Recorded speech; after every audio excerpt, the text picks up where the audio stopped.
So we were not a WordPress agency. We were like more of we were doing PHP based work, but then we did a few products. But then the first product was InfiniteWP, which we launched around 2011, and it's almost, I think, 8 years now, and we've launched a few other WordPress products. We've completely stopped servicing and pretty much focusing on products right now. So we are also transitioning from WordPress into SaaS with few of our products. So so that's about it. Yeah. Thanks, Vinodh. And like people who have been like regular with the meetup would have also known that Vinodh actually gave us a session. I think it was in January when we used to have like the pre-COVID situation, when we used to have the physical discussions. Vinodh actually gave a talking about his experience being an entrepreneur and like, building the products and things like that. And Srikanth also has given a talk. Greg, I think I was talking about how like we have had previous discussions, previous meetings with both Vinodh and Srikanth. And yeah, so let's again get started. So Srikanth, I was telling you like there was one specific reason why I was very interested in having you as part of the panel discussion. So the reason being that you are like out of all the people, you are the only person or the company that is solely interested in the Indian market, right? Everybody else is actually like, even though we are building products from India, it's for the global market. Like, but you are one of those people who actually like, are concentrating your entire market target audience is from India, right? So I thought like you would have very unique experiences that you would actually be able to share with us.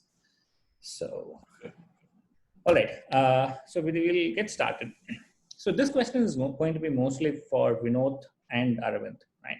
So both of you, I know that started off with service, and Vinodh did mention that he has now completely shifted from service to product, right? And Aravind also mentioned that even though he's doing services, like he's also like moving kind of into products.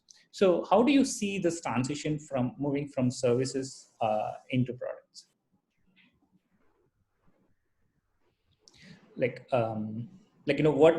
What do you see? I mean, if I have to say, like, is there like one major thing that actually helped you, or like that is basically kind of if you have to define, or if you have to talk about your experience doing the service first and then transitioning into the product, right? What do you say would be the most, or like what are the striking differences, I would say? Okay, so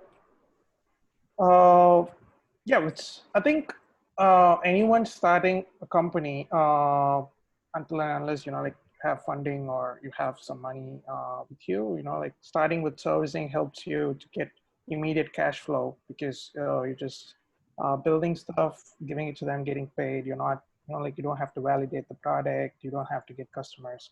So it's always like if you're bootstrapping, especially. It always helps to start with the servicing component to understand how to really talk to a client, because you're dealing with one-on-one rather than like multiple people at once. So you learn a lot of things like how to communicate and all that stuff. And then you transition to like product would be ideal if it's possible. But then like some people do start with the product directly, even on a bootstrap method. So it's like it's also a different way to do it, but I would prefer this because it kind of gives you the slow pathway for you to like not stress too much and go. So for us, like we've been so we kind of got drained with servicing component. Like we were like feeling we were giving too much effort into customers' product, and then it keeps like it's kind of a one-off job. They choose another agency at some point, or they don't market it, but then we have given so much effort into the product, like how it should work and how the UX should be and all that. So it's not a continuous process, which was the reason we thought we should do product at some point.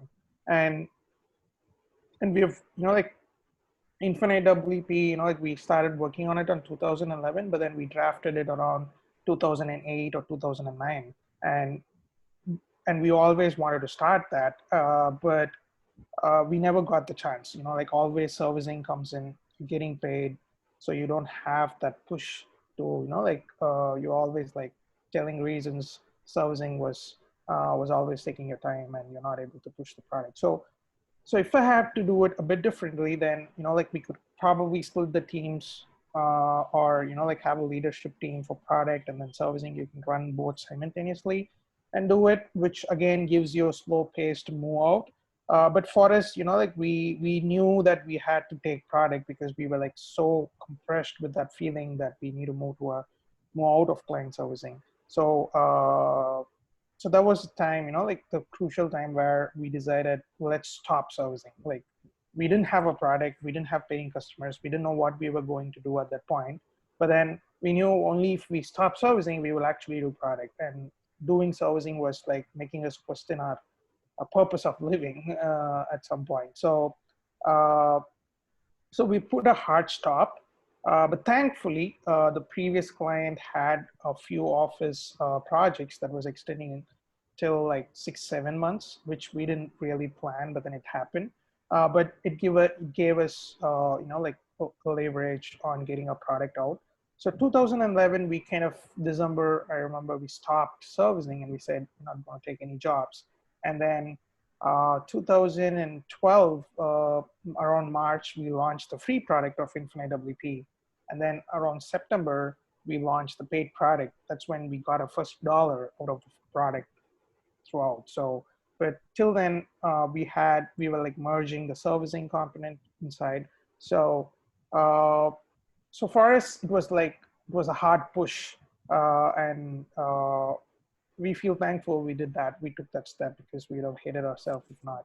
So that was my side of the story of how we moved uh, from servicing to product. So each of us can choose our own path, but I would say as long as we can have a predictive and slow stress, it's always good. Mm-hmm. Thanks, Vinodh, for sharing that. Aravind, your thoughts? And yeah, for me, it's more of like, a natural, a thing. Like when I started off with the WordPress, we actually started, developing this WordPress themes and stuff for our clients. And initially, when it all started with, I mean, I was actually running a design blog at that time when I, started the career. And I used to give away, I used to customize, default WordPress themes with, and that's how it all started. Actually, I started it as a job means, and started developing custom themes for clients. So we were getting good amount of, we were getting great in projects from our clients from all over. And when it comes this one, our first product as a plugin, it was embedded in a document. The plugin has 70,000 plus active installs right now. And that's actually we did not develop it as a product to make anything out of. We were always interested. We were also already very excited, and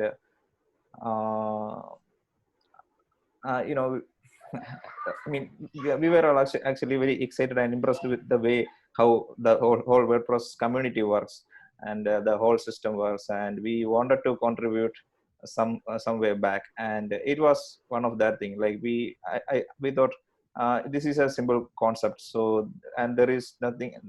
We really did not see any other plugin doing it the right way. So I thought, so we'll build a plugin and put it in repository. And we did that, and within an year, it got very moment. A great response, and it started getting very means attention in blogs and all. It started getting featured in other blog posts and everything. So that's and there were, I mean, this what we did not anticipate was the amount of support requests and things coming in. That was some, I mean, kind of overwhelming for us, and we were not prepared to handle that kind of situation, and it affected, means in the initial ratings and reviews, it affected much because we were not primarily focusing into products at that time. And when we found a way to make a give something more through the plugin as a premium add-on, and we built that. And when we started giving a serious support through our website and WordPress repo and everything.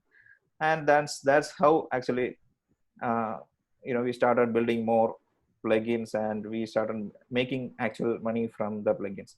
It took like about an year from launching the free plugin to the pro version of the plugin, and started making some money out of it. But in the meantime, also through the plugin, I mean, after the clients through the plugin users, we started getting some service projects as well. So yeah, that's how it all happened. And regarding the transition, if I say, we want to go to, I mean, we are going towards a complete product. We are going to at some point we are going to focus completely on products. And currently we have the plans, and the team, we have separated the team. That we have a product development lead now and a product team now. They are completely focusing only on products, and there are the half of the team is completely in services.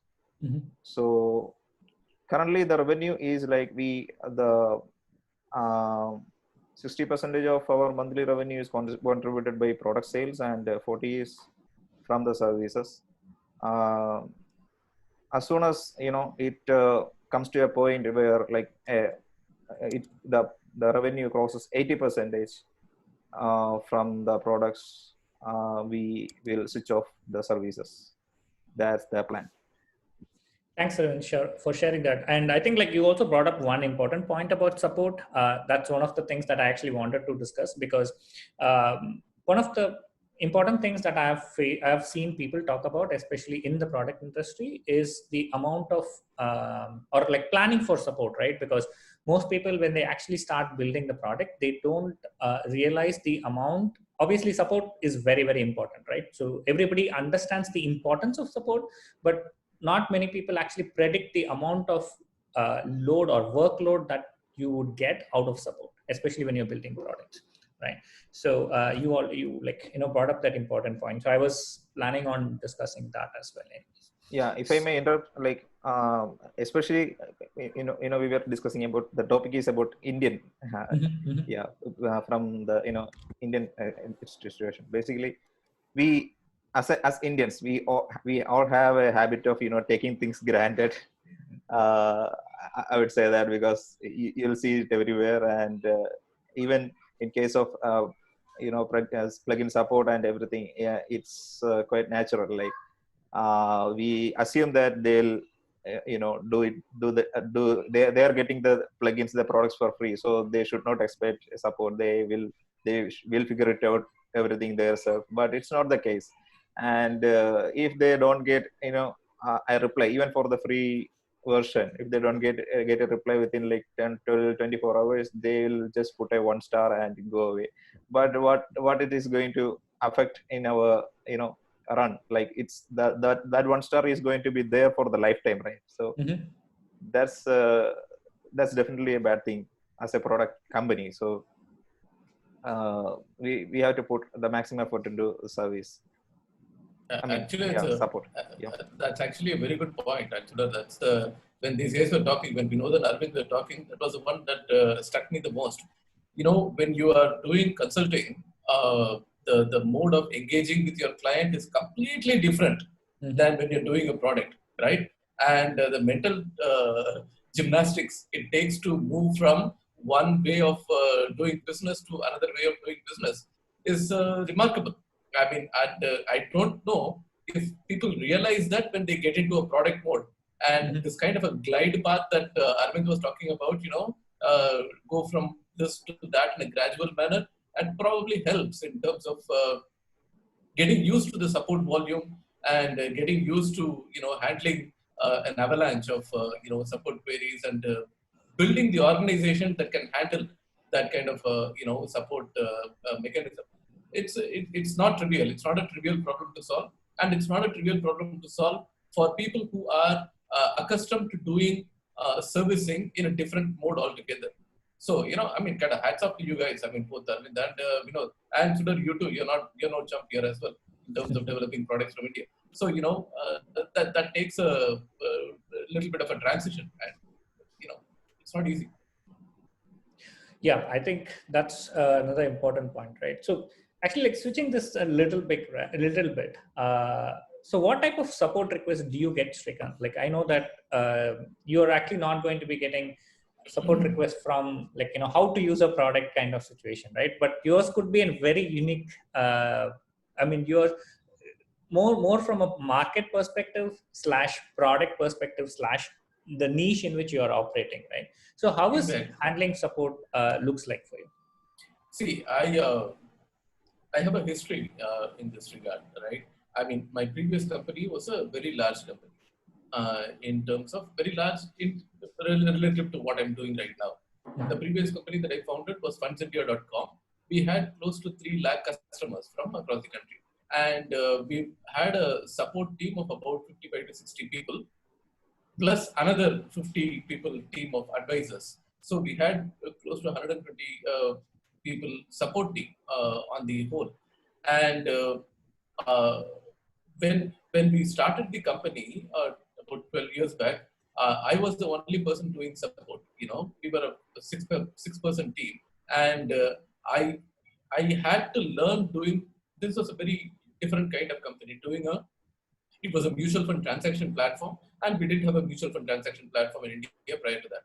And the concept was new, and the kind of support requests that we were getting were exactly like we were saying. How do I use this platform? What is this platform? What is different? How is it different from an ICICI Direct and HDFC Securities and all that stuff? So it was a challenge explaining the concept, explaining the platform, and simultaneously building the organization that can scale in terms of this support requirements. And when it comes to Prime Investor, what I'm doing right now, it is version 2.0 of the same problem, because Prime Investor itself is a different kind of platform than what we have today. It's a research and recommendation platform for personal finance customers. We don't have a research and recommendation platform for personal finance customers in India today. The one that we have, there is like a handful of platforms like we do, but they don't provide the way we do. Now, I don't want to go into details of all that. But once again, my job is right now to explain the concept, explain the platform, explain how to use it, and then solve their other problems after. There's a first order problem and the second order problem. About 30 to 40% of the questions are first order problem. So when Aravind or Vinodh and or you, when you guys do a plugin that is dramatically new of something that others have not thought of before, you guys will have the same problem. You'll have to explain what you're doing first before you can solve customer problems around that concept when it comes to using that product. That's a tough problem to solve, and you just get used to it. You just keep solving it one day at a time, one customer at a time, and you get used to solving the problems. And you end up building a support team like I did. All you guys will end up building a support team when you scale up and grow your organization. Mm-hmm. Thanks for that insight, Srikanth. I think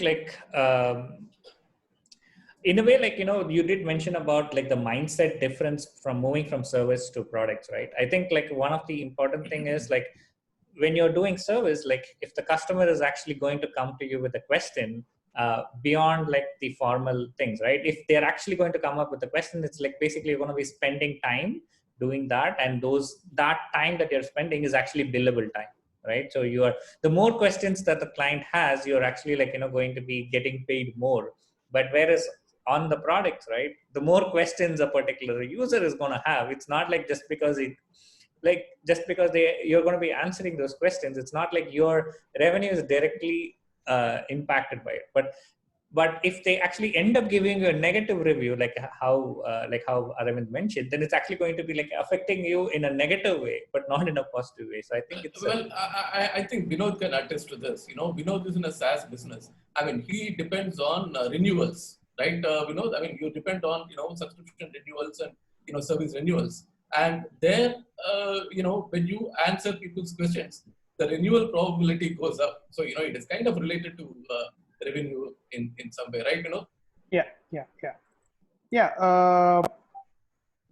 So even with the free product, right? So we see free product as a marketing opportunity, then you see it as free in terms of the value free, because say another company is spending say $10,000 on marketing. So we're not spending that. Instead, we are launching a free product, right? So who is coming in is going to be a potential customer. Either he's going to upgrade, or he's going to, like go and tell people that there's a tool like this, and that person can probably become a paid customer. So, so we personally see that as a chain. So though we tell, like if you're a free customer, you get support from say 1 to 3 days, we try to reply them within 24 hours, because we feel that experience being a free user makes them to upgrade at some point. So everything is connected to revenue. So whatever work you do is either, like something is going to be a visible revenue, like they convert, and something is going to be really invisible, where they go tell, what, I had this great experience. These guys said for free, it was like 1 to 3 days. I was expecting reply, like in the next 3 days, but then they replied in 12 hours, which was amazing. So you don't know how your, so word of mouth is, like even stronger mechanism than, like putting ads, because it's very powerful. You're getting that recommendation from someone you already know. So these things adds up. So always, like customer support. So when we started, we didn't understand this, but then later we decided that customer support is actually marketing, because whatever you do there is an opportunity for you to either turn a bad experience into a good one, or like sometimes we also offer competitive products, because say for example they don't like our cost, they say we are expensive. We tell them, okay, so this company does the same thing, and you get it for a lower cost. So why we do that is because end of the day, whatever the customer wants, you just have to give them. So at some point you may not be able to serve them, but then leading them to the right direction, it can be even to your competitor's product, it's still okay. So if you treat them well, then you get treated well, and kind of folds into many folds, which we can't really measure to a greater extent. So everything adds up to revenue, I would say. So Vinodh, I think, sorry, Srikanth, I was just about to say that you actually bring in really good points, like really excellent points. Like one thing is obviously under promising and over delivering, right? I think this is supposed to be the mantra of Infosys. I think Narayan Murthy, the founder of Infosys, is always used to talk about this, right? Like you have to always, under promise and over deliver. I think like that's a perfect example, right? When you say it's going to take you like 1 to 3 days to get a response for a free plugin, and then you respond to them in 12 hours, it's actually like, giving that, just the fact that somebody got the response is like, gives that positive feeling. So that's a very important thing. And you also talked about marketing. So I have some questions about marketing. I'll come to it. Before that, Srikanth had something to say. So yeah, just one quick following up on that support thing.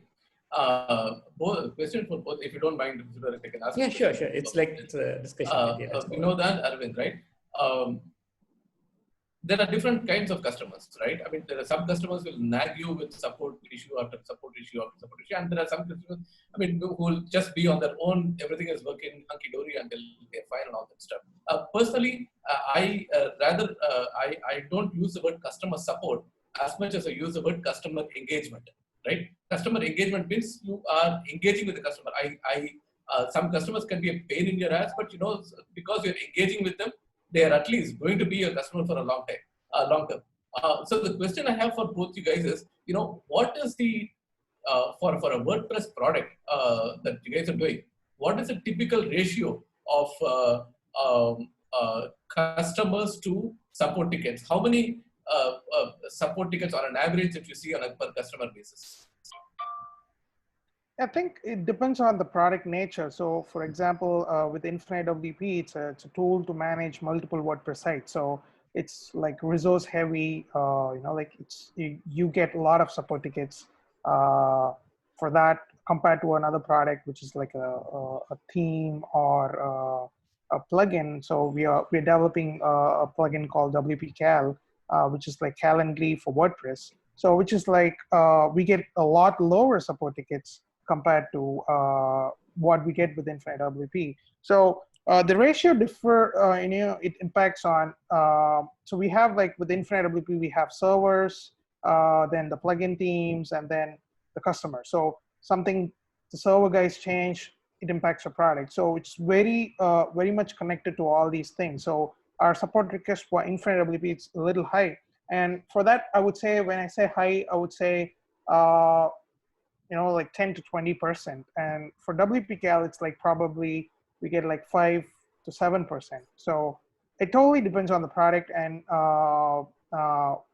also pointed to what kind of a user, like are you pointing an advanced user, and then a beginner is installing a product. But a tool like WP-Cal is like anybody can install it. So it's targeted on the beginner. So even if an advanced user kicks in, he's not going to have a lot of problem with it. So whereas with InfiniteWP, it's a different story. So I think the ratio changes with the type of product, but then it totally depends on how much you are, depending on other areas of the product, like another plugin. I agree. Yeah, I agree with that too. Like it depends on the product you are focusing. I mean, the kind of target users you are focusing, and the product. And one of our project, it's Awsm team. It's a basic plugin to put your team page, put together your team page, and that one gets a lot of requests. Like if I say by percentage, it's like 20%, 20-25% of it. I mean, it takes that lot of support tickets. We get lot of that sort of support tickets for Awsm team.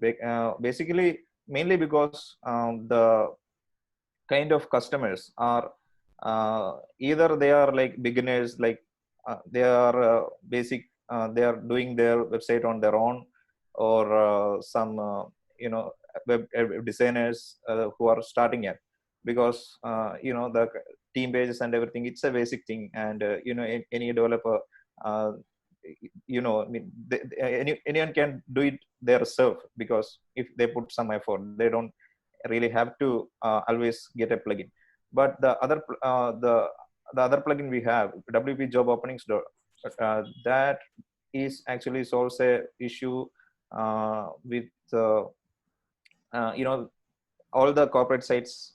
Most of all the corporate sites have a career page, and this plugin helps the users to build their career page easily in their website. And the plugin comes with some unique features like shortlisting and everything. So that we primarily the customers are developers, or some people who knows stuff, who knows clearly how this works. And so we get very small amount of tickets or support requests for that plugin. And another interesting thing is people will not come to you, probably will not come to you if your plugin is not making any issue for them. And Awsm, the team is one of our first plugins, and it is not very flexible, like it. And because of that, we get a lot of customization requests also, and we handle them very quickly. We give them a maximum support. We always go out of our way to support them with the customization. Most of the customization we don't even charge anything.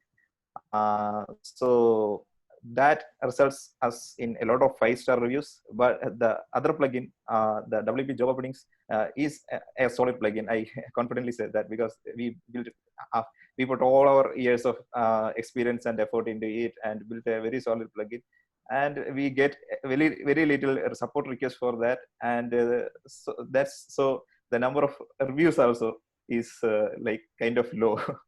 Okay, so you're kind of basically saying that having number of support requests, right? It also gives you an opportunity to delight the customer, right? Delight the end user. Exactly. And that kind of reflects. They actually come up with complaints. They come up with issues, but they end up leaving as a 5-star review. And the customers who do not have any issues with the plugin, they are just happy. They are not giving you back anything. That's a very nice way to actually think about it, and thanks for sharing that insight. All right, so I was like I was telling about Vinodh, like when we mentioned the word marketing, right? So Vinodh, I'm pretty sure like you would have had a lot of experience marketing your product to the world, because like, your product is something that has the entire globe as the market, right? So coming to the theme of this panel discussion, right? Building this product from India, especially from a marketing perspective, right?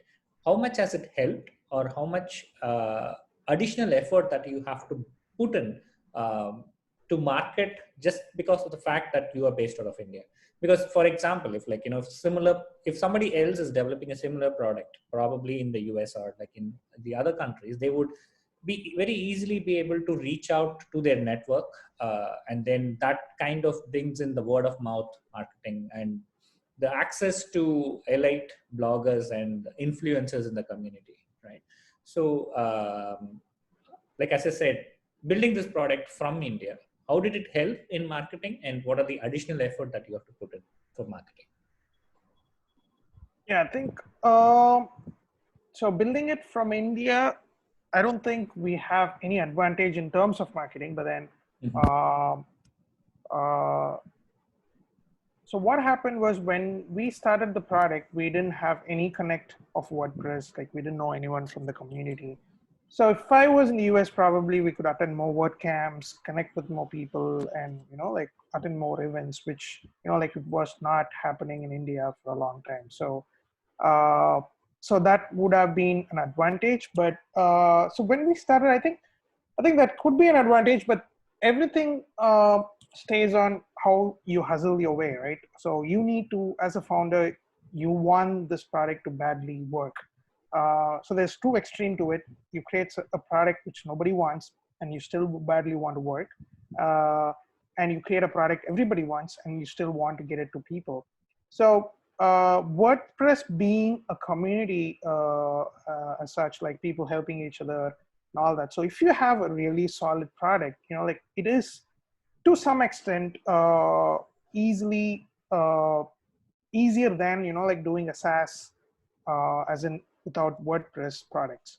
So when I started, what I did was, so I had this problem of spelling WordPress wrong. So having that capital P was a small p. So so I mailed almost everybody who were like popular on WordPress. So I mailed Yoast, I mailed a bunch of WordPress lead developers, and I said, you know what, we're building this.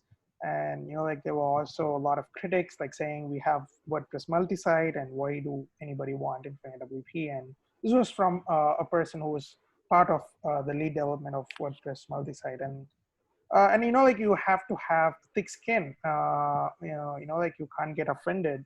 and stop your game, because you're going to get a lot of comments which is going to hurt you. And you know, like being in India, not facing all this, it's almost, you know, like you would always feel pinched by all these small comments.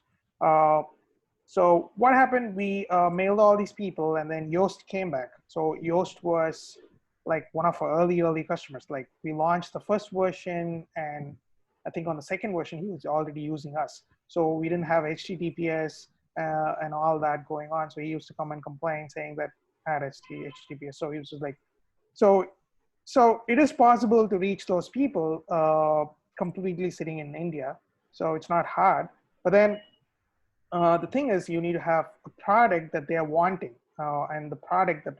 So that's the key. That's the hardest thing to figure out. You know, like whenever I think about InfiniteWP, I always feel like so there was like we were lucky. So when I mean luck, it's not like you randomly get it. It's just that you were in the right time and you had the right opportunity and you were able to reach the right people. So so finding that kind of a product idea is like really hard. But then if you have a product that you feel that everybody would use it, you know, like you just have to go and contact as many people as possible. So that was one thing which we did, is to get some community backing us. So Yoast backing us was so he promoted us on a tweet and stuff later on, but then he using us gave us a little bit of brand leverage, saying that we are not nobody, like Yoast is using us and everybody knows Yoast. So then what we did was there was a website called First Web Designer. It was like writing blogs about products earlier, but now they've changed into something else. So we reached out to a lot of blogging platforms, and one of them picked and started writing about us, and it blew up. So from that article, you know, like we launched on March 2012, and before September, like before we launched the premium add-ons, we already had like 4,000, 5,000 subscribers in that list. So it all came organically. We spent $0 in marketing. We never ran ads.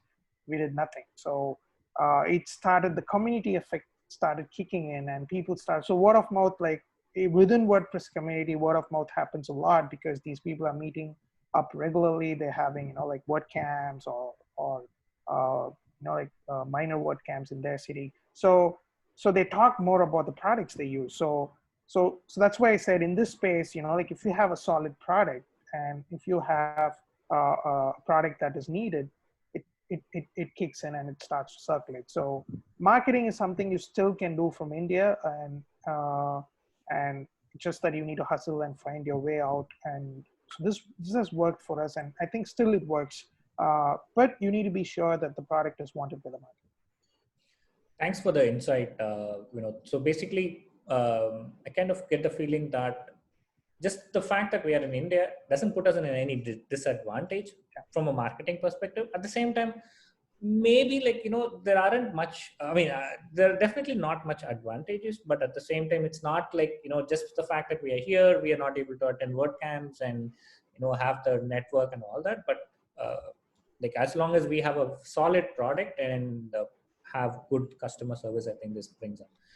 And one point that I noted when you were talking about this is you said you actually started reaching out to people before you actually perfected the product, right? Because there is always this point of when we should actually release something to the end users. As soon as you have an MVP, like a minimum viable product, where you can actually explain to people what the core idea of the product, and then should you release it at that point in time, or should you wait till you add all the whistles and bells and make it the perfect product, the best thing that you can do before you actually talk to the potential users, right? So I would actually like to hear from all three of you about this. But first, Vinodh, since you brought it up, what are your thoughts on when you should actually release something, when you should actually talk about something? Should you wait till everything is perfect, or should we just get started once we have an MVP?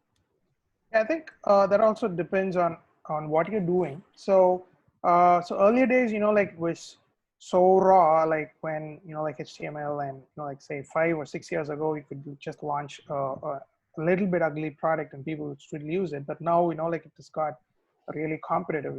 Everybody launching a product has a beautiful design, UI, UX. There are frameworks everywhere, so you can't really launch a broken product anymore, is what I believe. But then you can still launch a broken product if your problem is very, very unique. And, like it's like somebody's walking on the road and they see a cycle, but then it's not perfect. Like, and you can sit and pedal, but then you can still pedal and, like you can move faster. It's okay. But then if you are having, like they already have a cycle, then you're creating another cycle, maybe a cheaper version of it, or maybe the handlebar is beautiful. You can't really give a broken pedal to them, right? So if your product is really unique and it has a really targeted market that they're not finding the solution anywhere else, they'll be okay to put up with your flaws, and they'll be okay to, like give you feedbacks and work with a broken product.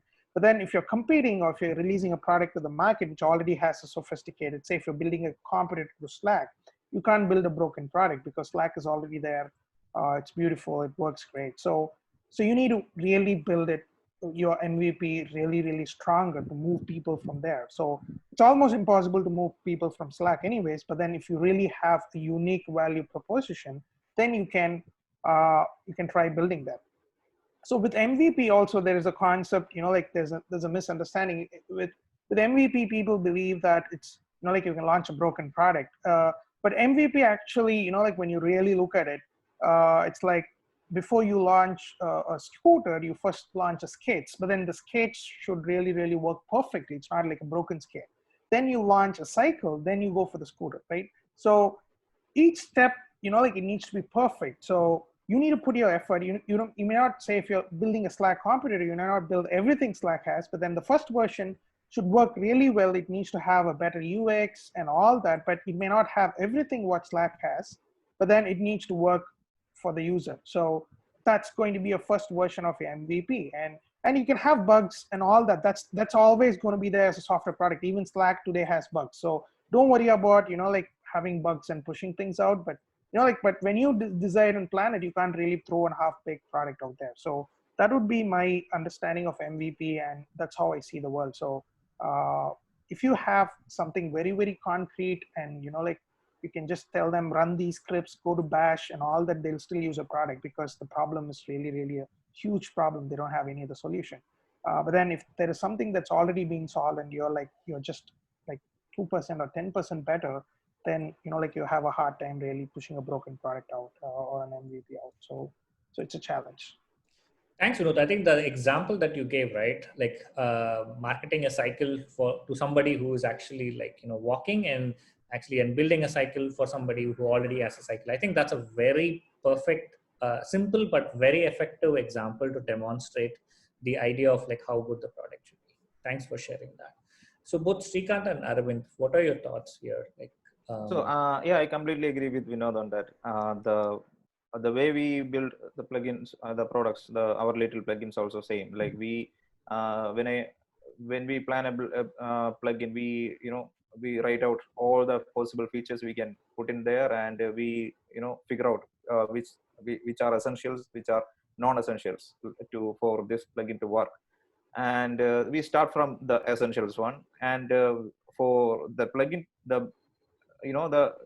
like Vinodh mentioned, if the competition is there are competitors in that plugin, and there are some good competitors, we always want the first version of it, always want to be a step ahead of whoever the competitor is, and we'll always have that some unique thing.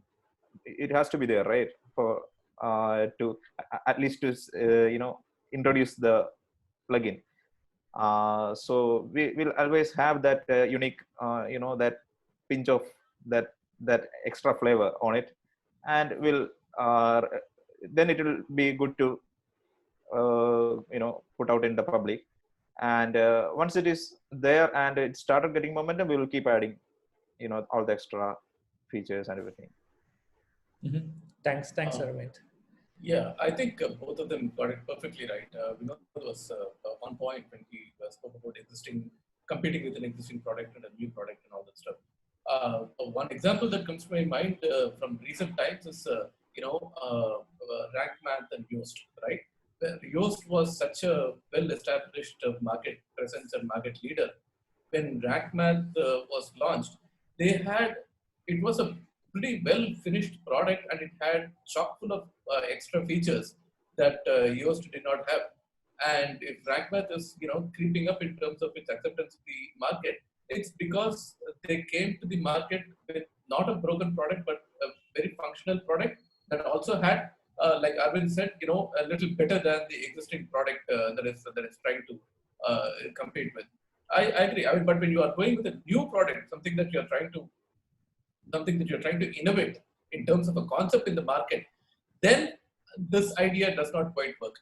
In that situation, what you need to do is to go with a viable product still, but something that is minimalistic, so that you can identify market traction, so that you can get feedback from a small set of people, a target audience, and then improve the product, make it shiny, polish it up, and then you can go to the market. You can start your marketing budget and all that stuff after you finish up the product.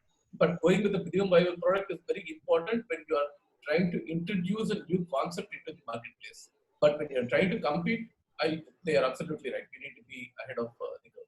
Yeah, like those are like completely different. When you try to compete with someone, you already know there is a market for that. So you can actually put some more extra effort in that. But when it comes to the new product, it is you don't know the market.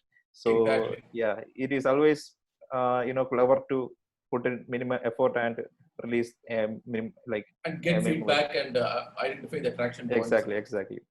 Traction and friction. That's what you yeah. Exactly. Awesome. Thanks for sharing that. So, okay, now I have a slightly different question, and I need to get all three of yours perspective on this, right? So, again, going back to the theme of this panel discussion, right? So, for people who are planning to build products, especially products, right? That's restricted to products instead of service, because service world, as we discussed, like has its own, has its own things attached to it. So building products from India, and if we remove cost from the equation, right? Apart from cost, what are the major advantages that you have seen in your experience that comes in when you're building products from India, especially? Because obviously, like everybody knows the cost, right? Because of the economics and access to developers and things like that. But and everybody is going to be talking about cost. But apart from cost, in your experience, what would you say, like, this is one thing that we can get only when we are the fact that we have built this company from India, this is the main advantage that we got. Like, if we have done it outside India, we could not have got it. What is that thing that you can all think of from your experience? Yeah, I think so. From our side, we look at it. I mean, I was just trying to think the positive things that we could have only done it from India, like other than cost. To be honest, nothing comes up because in our experience, right now in the current situation of India, like it's only getting even more challenging for smaller companies in a sense, because so earlier days when we started in 2011 or so, you don't have a lot of product people, right? So people don't understand product, and building servicing and products are like two completely different things. Servicing is like you can just give it to the client, and then client one day finds out it's not scaling, and then he either comes back to you, you charge them more, or you just kind of say, I don't know, like I'm not going to take your project anymore. But then with products, you have to handle scaling from day one. So your developer needs to understand if he's going to write a code, it's going to, going to be put in on these many WordPress sites, and it shouldn't impact the performance. So we had to train that, and you don't get people right away who has done products. So that's pretty much a challenge till date, right?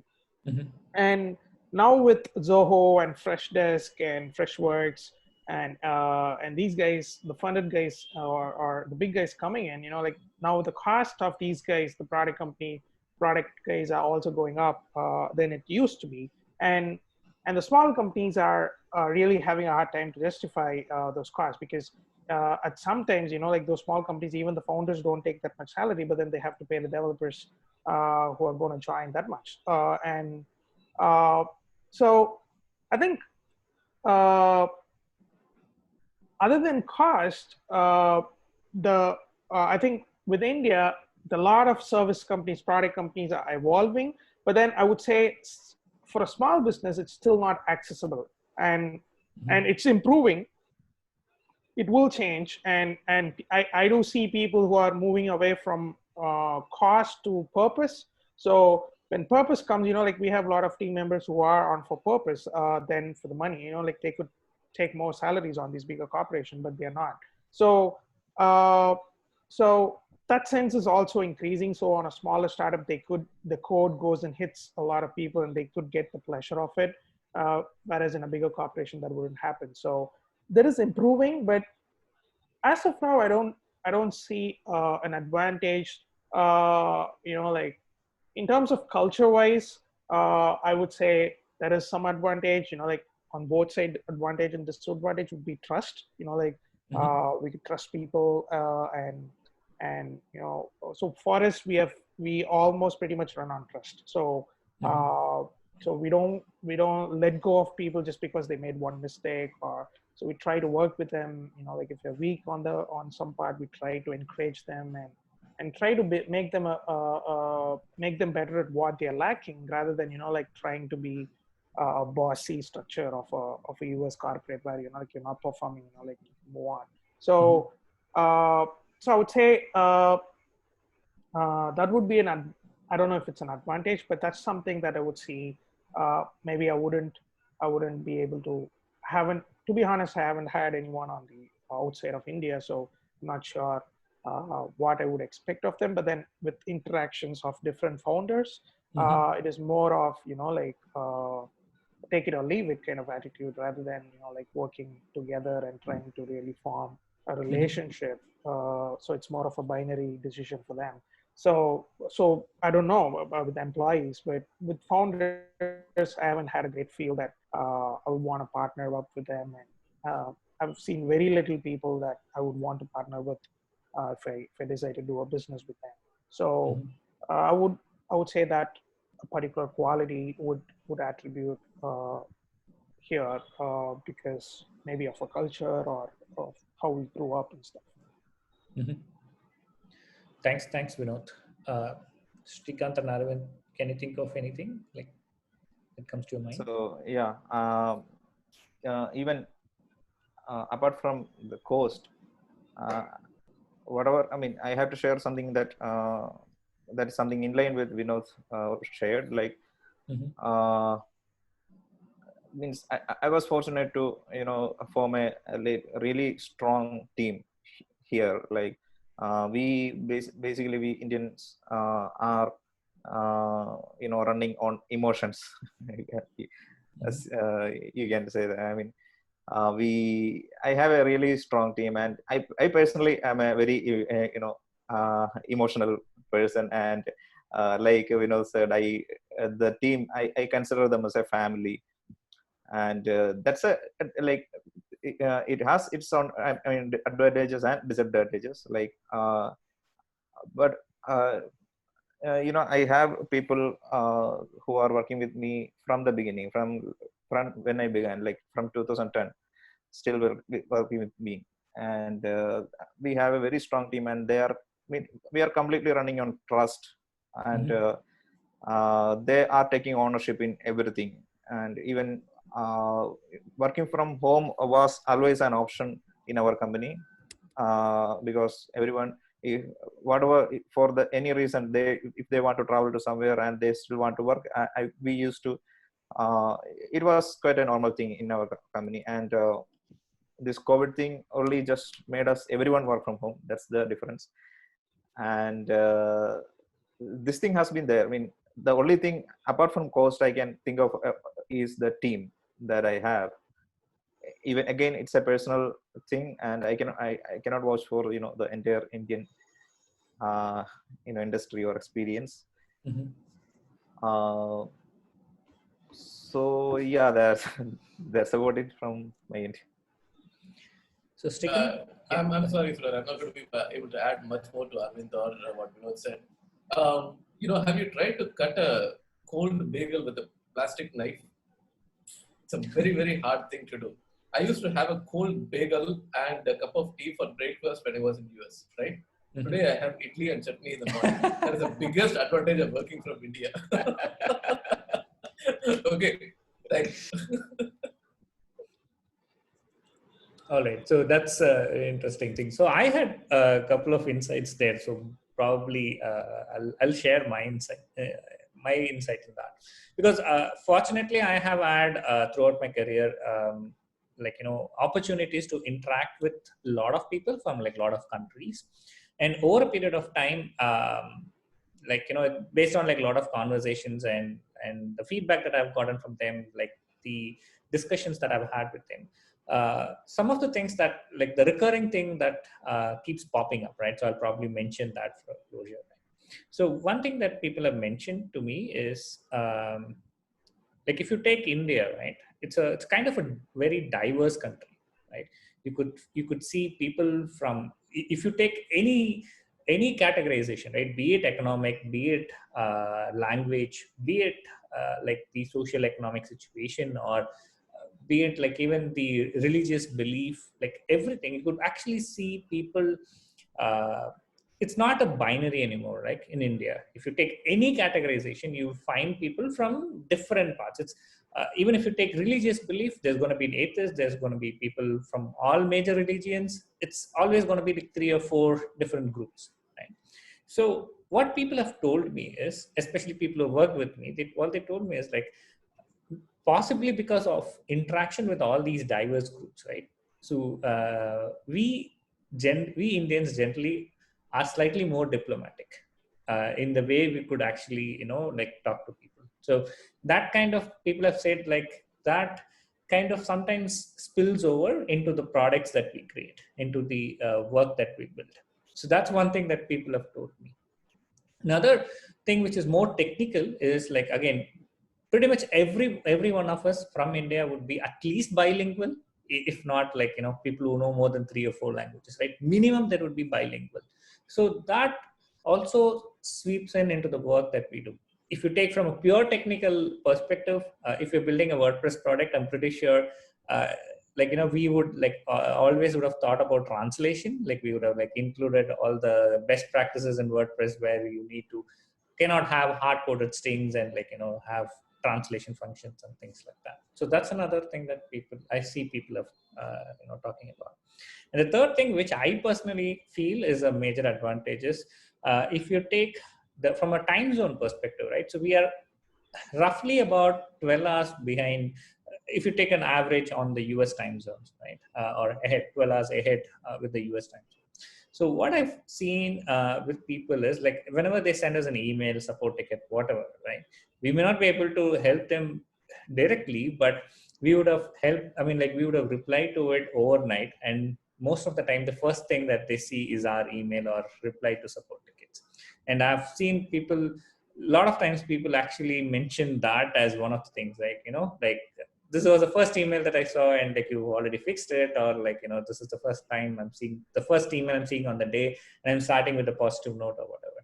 So I think that is, I don't know how much of an advantage, but I guess as I said, that's another thing that you have just given us a set of answers. If anyone ever asks me again, it's the same question, because everything you said is very true, and it only, hit me when you specifically put out there. Yeah, I mean, we are just a summation of all the experiences that we have, right? So I probably would have like gathered this from somebody, so I'm just like passing it on. So yeah, so that I'm nodding the no. Awesome. All right, so I just realized we are kind of over time. Like especially like for all 3 of you, right? Do you have a couple of more minutes where we can like continue this discussion? Because initially when I reached out to you, I said like it will be from 5 to 6, but we are almost like 13 minutes over. Yeah, of course. So is it okay if we continue for a couple of more minutes? Yeah, sure. Awesome. All right. So, Vinodh, I think like going back to one of the points that you mentioned, right? Especially a small startup, a very small company or a very small startup starting from India, right?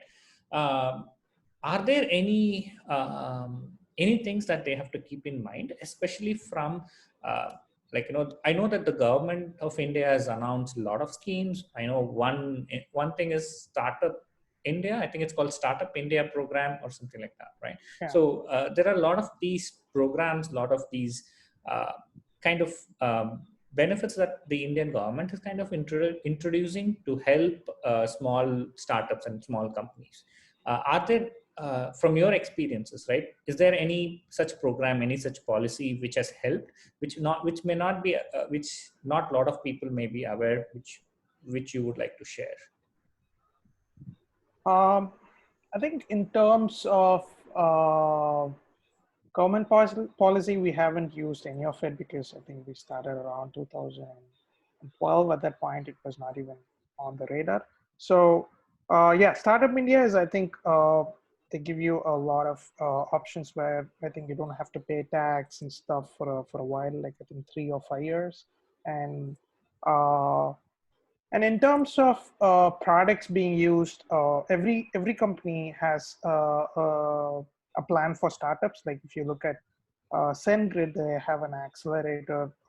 If you go through, you get like a $2,000 credits or something that you can use for emailing, and then they have like MongoDB Atlas. They are giving a credit for startups, like they give a $3,000 credit, which you can use. So, like any company, so AWS has that 1 year thing where you can use 12 months of free services. So they're like a lot of companies, like you can check the competitors, they may have a startup plan. So since if you're bootstrapping, especially, like you need to be a little bit scrappy on finding or reaching out to any company and say you're starting up, and if they have a deal, even though they don't have a page, like they would give some sort of a discount because they have been a startup someday. With governments, I'm not like really advanced. So I think best would be, I think any of us other than me could have more information, but pretty much I just know only the Startup India thing. But like one thing I would say for anybody who's thinking to start up, like startups seems to be a fancy word nowadays. Like someone had a startup, they took off, and there'll be like a lot of stories like Facebook did it, Slack did it. So every success story has a lot of years of story. So there'll be few outliners who would have just got lucky the first time. But then most of it, if you look at Slack, they had a glitch before glitch, they had some other gaming company, then it became Friendster, I think, not Friendster, some photo site. Then it became then they sold to Yahoo, and then they became like a glitch, which was like a game again, which failed and became Slack. So every company has few years of struggle, and like you need to be prepared for that. It's not going to be you come in and you may even raise money and then you take it off and start to see revenue. It never works that way. Like sometimes it works, but most of the time you need to be. So I would see this as a journey. It's not like a destination. Like many of us see that as a destination. I want to get rich. So I would say if you want to get really rich, like startup is not the thing, because your focus is on the destination, but the journey is like you really want to put yourself out. You want to be vulnerable. You want to really come out of your shell and experience the world in a different way, because every day like you put yourself in front of the customer, your team, your products, you get criticism about your product. So eventually your patterns or your psychological character breaks up every day, and it reborns into a new, you become broader in terms of how you see it. So if you're excited about that journey, like where you want to really reinvent yourself as a person, not like become a millionaire, which you could, which you would eventually if this all happens. But every day we should enjoy the journey. Like we shouldn't be complaining, oh, this is not working. That's the whole point, right? So it's not working because you need to fix something. It's either about you or it's either about your company, and you need to figure that out. It's like the puzzle. So it's not an easier journey, but it's an exciting journey for sure, until and unless you're excited about it. So I would say if you're wanting to start up, like have that preparedness, and products can change, like don't fixate to anything, like that is all evolving around you. Your team members can change, your investors can change, or everything around you can change. But then your excitement towards the journey, if it's not there, then, like you're going to have a hard time getting onto it. So be scrappy while you start, and see however possible ways, reach out to people, like the Bible verse says, ask, it shall be given. So you just need to ask and something will come. And but then if you're not asking, you wouldn't get anything. So be scrappy and then be excited about the journey and get going. So everything else, it follows up. Thanks, Vinodh. Actually, like you answered what the question that I asked, and you also answered the question that I was about to ask. Like the question that I was about to ask is like, what are, like, if you have to give an advice to somebody who's just thinking of starting up, like what you should do. But I think you answered both questions perfectly. So both Aravind and Srikanth, right? So moving on to the earlier question about anything that, any, as somebody who is just going to be about to get started, like are there any government programs, any other opportunities, anything that people have to keep in mind? Are you aware of anything? So I'll go on this. I am part of a government program, as you probably know, Sudar. We are a incubating company of software technology parts of India, which is a Ministry of Electronics, central government, the Ministry of Electronics and Information Technology division. And they had this thing for fintech companies. They had this fintech center of excellence, COE, for Center of Excellence for Fintech, and they asked for applications, and it was very timely. It was in Chennai, and they were asking for applications just as we were trying to create our company. So we applied and we got into it, and it's a very beneficial program. Vinodh was talking about AWS credits. Right now, we got AWS credits. Yes, sorry. We got AWS credits worth $5,000 for 2 years, with $1,000 business support credit for 1 year, and there are lots more. Yes, please. Yes. Telemarketing, venture, telemarketing, your mom's pussy nigga. 1 second, Srikanth. Like someone else is trying to take over the meeting. Yeah, so they are off. You can carry on. Sorry about that, Srikanth. So this STPI and Ministry of Electronics IT, they have a lot of incubation programs like this. They have one for blockchain, they have one for IoT, they have one for all kinds of fintech subdivisions, and I'm sure they have one for make in India kind of a product development in India kind of thing as well. I would really urge people to keep an eye open.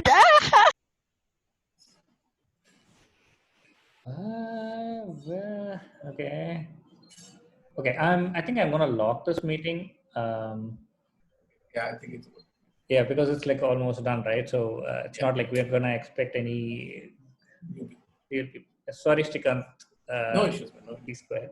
So there is money out there waiting to be utilized for growing companies and for growing. I think that it's government money, it's our money, it's citizens' money, and there is a program right now. For example, if you Google the word, the Hindi word, Chunauti, right? CHUNAUTI, and Chunauti and MEITY, Ministry of Electronics and IT, whatever. Okay, it's an active competition that's happening right now for any product that provides any kind of relief to COVID-related. For example, if we create a product that supports small businesses, right? That you can compete in Chunauti, and if you get in, there is. I'll tell you seriously, there is a 25 lakh check waiting for any company, not just one company, any company that qualifies through this Chunauti program at this point of time. So there is a lot of opportunity out there. There are lots of government programs. You just need to keep your eyes open and watch out. go to Ministry of Electronics and IT website. You will see links to a lot of such. They call it competitions. They are really not competitions. It's not like you'll apply and you'll get it, but there is a very good chance. There is usually around 50 people apply and about 10 to 15 people get in. Those are odds that you should, that should work in your favor. Mm-hmm. And there's a lot of money out there to be taken. Thanks very much, Srikanth. Like, I think this is like the type of information that I actually wanted people to know about, especially like, for people who are getting started. And right now we have a very nice co-working office space in the STPI building in Chennai, and we pay 0 rent. Okay. So that's again was part of this. Yeah, exactly. Awesome. Thanks very much for sharing this information. Thanks, yeah. Aravind, do you have? I mean, like Vinodh sir, we started early, so we did not have any like startup advantage like everyone right now has. But we are registered with Startup India and even Kerala Startup Mission. Everyone, I mean, like Srikanth said, currently the opportunities like vast. Even the Kerala Startup Mission is giving away, even for all the existing companies that qualifies into, I mean,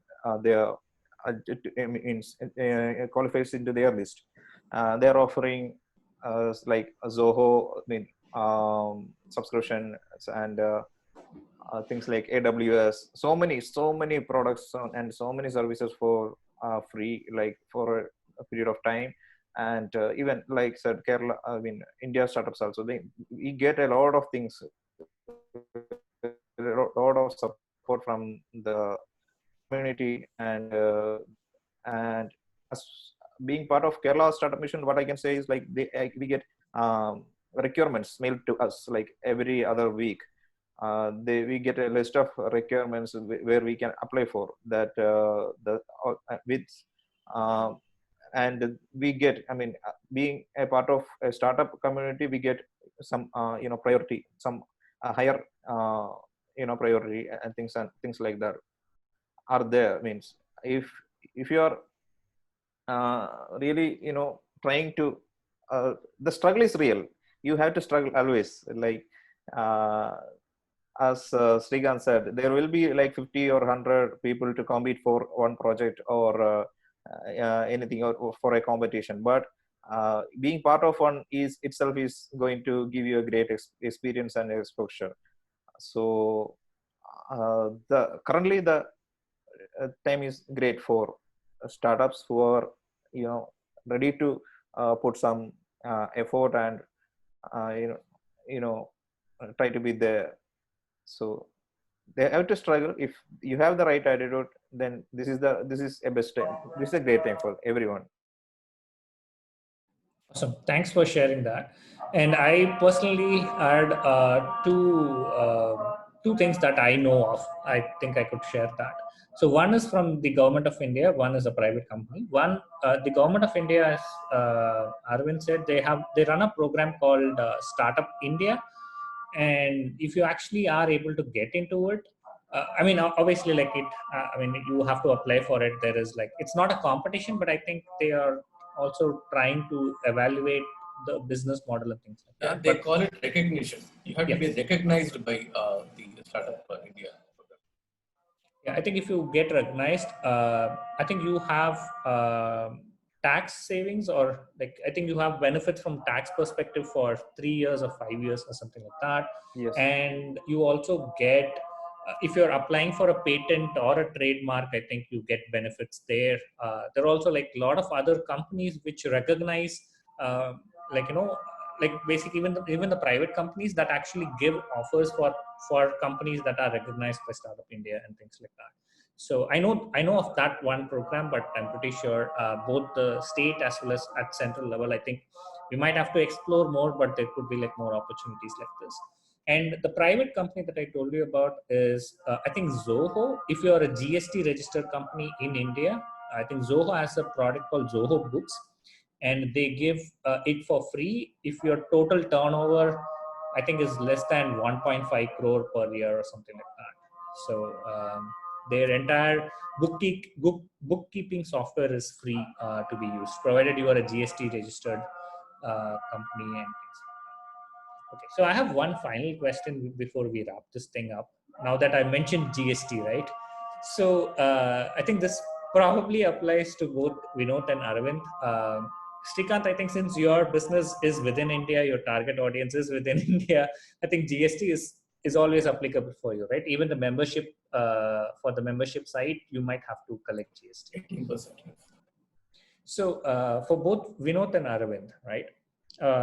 I know that you are selling products for people outside India, within India, and things, because you're not restricted by a specific market. You're a global market, right? So in those cases, how does GST affect you? Like, do you have to charge GST for products that you're selling outside India, or like how those things operate? Can you share some insights on that? No, we don't have to. The GST is applicable only for the products we are selling within India. And currently, I mean, as a company, I mean, as a product company, we are not selling. Currently, we are not selling it directly to customers. We are actually selling it through marketplaces. So they are like literally our resellers. The Envato marketplace is our reseller, and we do not have to worry about the tax thing there. They will take care of it. And for the US sales, they they charge they charge some tax, and a percentage of our income also keep it on withheld by them for sales within US. That's basically because of some their restriction. And even that can even that also means we can actually file along with it will be given a receipt for that by a year end, every year end, and we can submit along with our returns, so that those that will be uh, considered as an expense in our income, in our return also. So as far as this, the model of model of selling we are following, we are not worried. We are not in a position to worry about GST or anything right now for the products we are selling. But if I start selling products on my own, like in my own website, and I am actually liable to pay tax. That's what that's what I believe. I am liable to pay for, charge GST for the clients, the Indian clients. That's what I believe. And if the client's billing address is from India, we have to charge a GST. That's what I am believing. But currently, it's not happening. Since you're doing it through a marketplace, like your tax, I think that the tax calculation and the liability is like actually goes to the. And there are payment partners like FastSpring and Paddle. Some payment partners are there who we can use to sell the plugins using our website also. And they actually take care of the GST part. They are dynamically in some of the websites, like recently I got one product is there, one event booking product. When I purchased a license for that product, that in that checkout also itself, they ask where your the country. They will ask my country, and if I choose India, the sale will be applicable GST, and I can even give my GST and TIN, and get that fund back. The input credit for it. The input credit, input credit will be applicable. That part is again managed by these payment partners like FastSpring and all. So that's about it. But if I anyway decide to sell it directly using a payment gateway of our own, we are liable to charge, add GST for all the Indian sale. Yeah. So for all the products that you sell to Indian customers, right? So if you, it's like, if you sell 100 licenses for your plugin and like 5 licenses are bought by people from India, then you might have to collect GST from those people. Yeah. But for the remaining, you don't have to. Yeah. Yeah. Thanks for clarifying that. Vinodh, you have more experience in this. Yeah. So our structure is earlier we had an Indian company directly dealing with that. So I think at that point GST was not there. So it was, I think, VAT. We had sales tax at that point. So around 2014, I think we created an LLC in the US. So right now the structure is the US is the marketing side of it. It handles the payment and everything, and the development team is from India. So it's like that's the structure we have. So the Indian company is like having the proprietary, like the ownership of the product and stuff. But then the US company is the marketing fund. So all the payments, even if someone, so we have very few sales from India, but then even if someone buys from India, it goes to the US company and then it becomes a sale there. And every other US companies which are buying there, it it also gets like processed there. And since we are like a non-residential company, like we don't have an office there and all that, so the taxation and everything is like pretty much low. It's like when you have a physical office there, then you have a lot more liability to manage. You need to pay a different sales tax in different states, even if it's in the US and stuff. So we have a lower liability in the US side of things, and then so all the revenue that channels to India will be an expense for the US company for the amount of development and effort the Indian company has put. So that is the structure we have. Uh, so uh, that makes it simple and effective for us. It's been going on for a few years now. Thanks for sharing that insight. I think most probably you might have, I think you've already talked about it during the physical event that we had. So you might have used it through Stripe Atlas, right? Yeah. No, we didn't. We actually started before Stripe Atlas. So, okay. So you did from your own. Okay. Yeah. So we had to, just to open a bank account, I had to fly to the US. So. Yeah. I remember now. You mentioned this in the ticket where in the talk where you had to actually fly to create a bank account and then come back. That was like the 3 days trip just to open a bank account. Yeah, I think like these days things are. These things are a lot better. You can open bank account sitting from here. Yeah. Yeah, and I was also like talking to a couple of more people around that, and looks like earlier we had an option of Stripe Atlas, like Stripe, the payment gateway, had a product called Atlas where it allows you to create a US registered company so that you can build and all that. And I believe now Stripe also has an option where you can actually use an Indian company, even if you have registered a private limited company or a limited liability company from India, you could still use Stripe. I think Stripe is now in beta or testing phase, whatever, within India. So you could do that and start billing people. I think the main advantage of using Stripe is like it's very easy to do the recurring payments, especially if you're having product licenses and things like that. And yeah, as you said, like these days, I think the payment gateway and those kind of things have also become far more easier. Yeah, the disadvantage in that is, like the fees skyrockets, and then they have the conversion charges. Conversion. Yeah.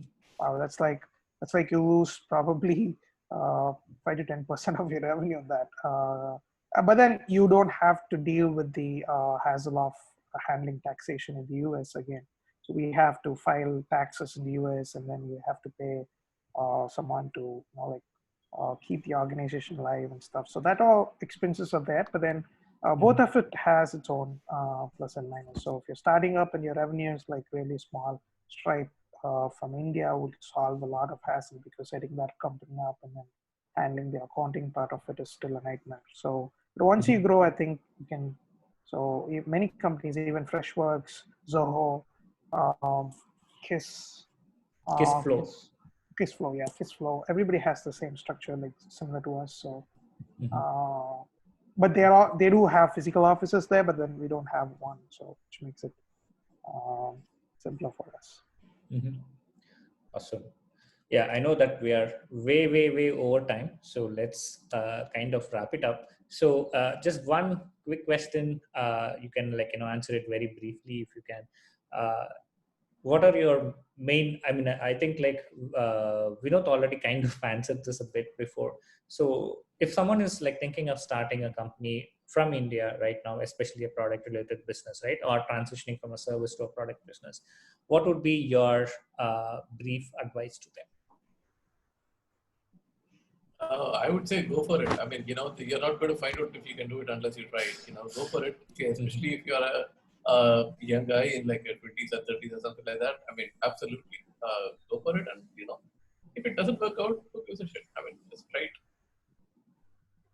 Awesome. Thanks, Srikanth. Yeah, in respective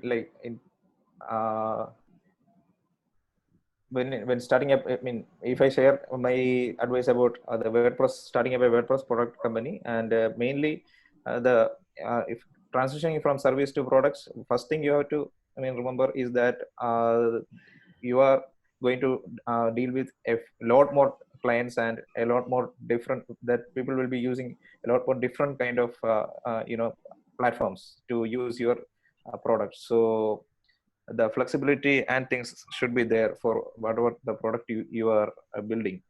And that's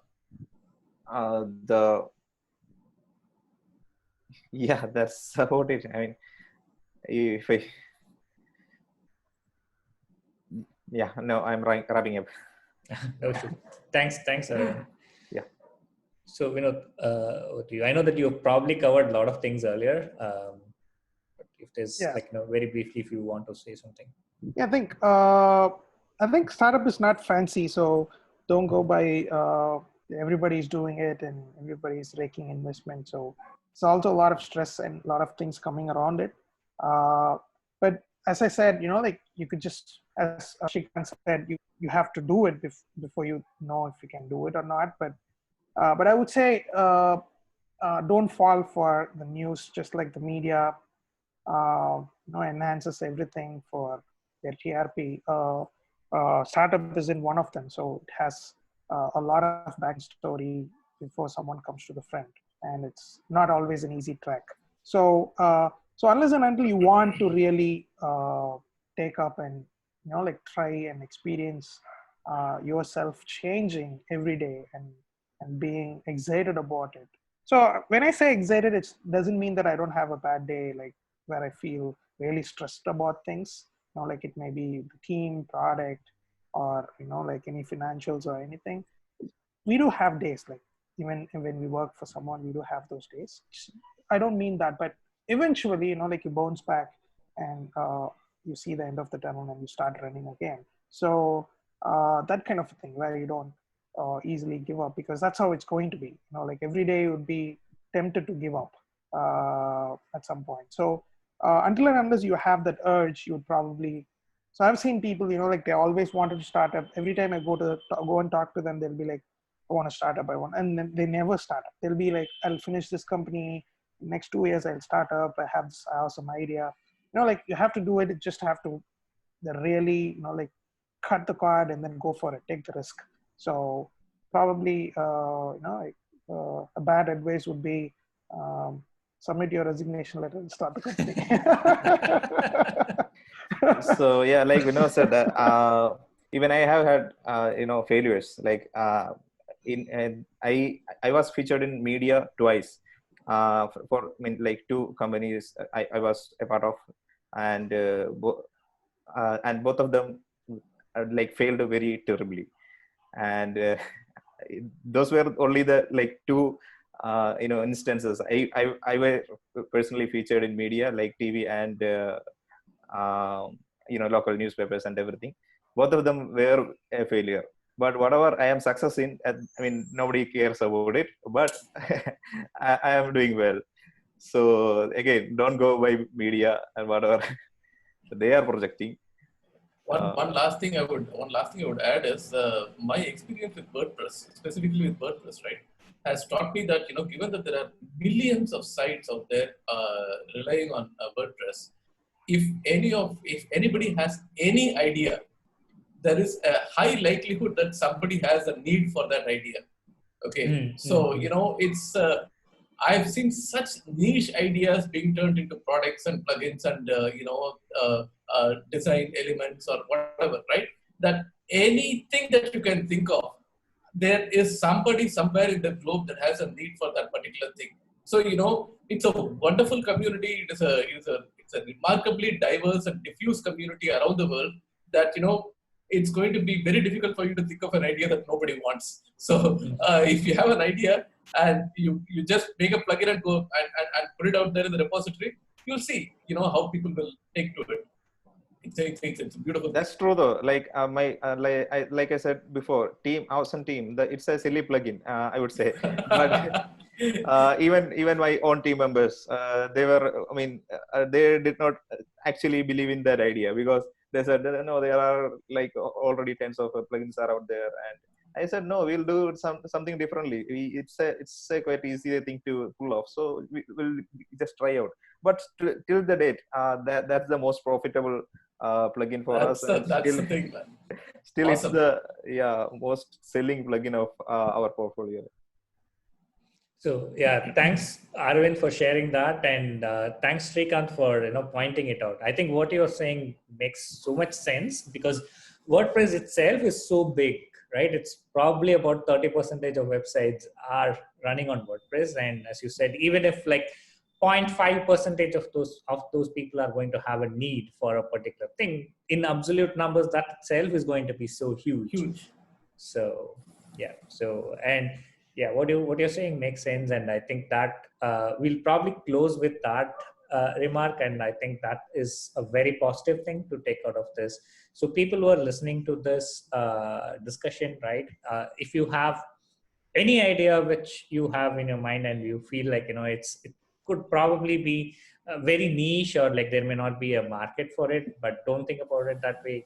Just go ahead with it and just give it a try. As Srikanth said, like unless until you give it a try, you would not know whether it's something that you can do or not. I'm not trying to fantasize like the whole experience of startup, but at the same time, if it's something that you really want to try out, do try it out and see where it goes, and then pick it up from there. So yeah, I think with that note, we will bring an end to this discussion.